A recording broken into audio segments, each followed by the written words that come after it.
Ngayon, kapag ikaw po'y hinold up, kinuha na yung gamit ninyo, pati buhay mo kukunin rin. Abay talaga naman itong mga kriminal nito. Diyan na galit ang ating pong dating Pangulong Duterte. Kaya nga ang kanyang anti-criminality campaign, talagang kailangan ng kamay na bakal. Dahil yan pong mga kriminal na yan, wala hong sinasanto yan. Basta't matupad ang kanila pong kagustuhan, kahit na buhay mo, kanila pong kukunin. Yan ang masaklap. Ito pong masaklap na pangyayari sa ating pong bayan. Dahil nga, nakikita yun nga magnanakaw nga sa gobyerno, hindi nga napaparusahan Sila pa. Di ba? Kaya ang tapang-tapang ng mga kriminal natin dito sa ating bansa. Kung yung mga kawatan nga natin dito nakabarong, naka-Amerikana, hindi nga napaparusahan, how much more sila? Di ba? Yan yung pong katotohanan na nagdudumilat po sa atin. Kaya lahat natatakot ngayon. Hindi mo alam sa paligid mo katabi mo na pala si Taning. May bahid na ng si Taning. Dahil nga anytime pwedeng may gagawin sa yung masama. Kaya anong panlaban ng ating pong mga mamayan? Wala. Talagang you have to surrender yourself. Kung ayaw mo masaktan, ibigay mo ang kagustuhan nila.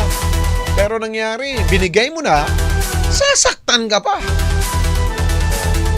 Lalo tigit kung yung pong mga suspect, yung ilang pong mga gumagawa ng krimen, lulun pa sa illegal na droga at ilang pang mga kontrabando. Diba? Kaya namimiss natin yung pagiging takot. Ngayon, parang di na takot yata ang mga kriminal ngayon Dahil nga, papetiks-petiks po ang ating gobyerno ngayon. Hindi tulad noon na nakaranas tayo na lahat ng kriminal ay nakatago sa lungga. Dahil alam nila na seryoso po ang nakalipas na administrasyon. Kapag meron kang ginawang masama, hindi ka makakalabas sa kinalulunggaan mo. Magtago ka man. Meron akong alam na may nagsabing gano'n, Yung mga kriminal, welcome kayo dito sa aking bayan. Pero kapag gumawa kayo ng masama, sisiguruduhin ko kayo sa inyo na hindi kayo makakalabas ng buhay. Di ba? Yan, kapag may ganung mga statement, ikaw ba gagawa ka ba ng krimen? Hindi na. Matatakot ka. Dahil ang batas sa maghahanap sa'yo. Hahanapin ka ng otoridad. Hahanapin ka ng batas. Dahil nga, meron tayong umiiral na batas. Pero bakit ngayon? Konting kibot. Ayan may namaril bata. Anong gagawin? Siyempre, ilalagay lang yan sa rehabilitation. Walang takot Dahil nga may kinukumpara.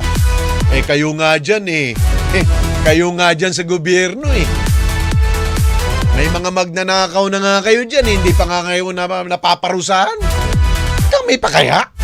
Diba? Kita mo yung thinking po ng mga kriminal. Ganun po sila mag-isip. Halangan bito ka.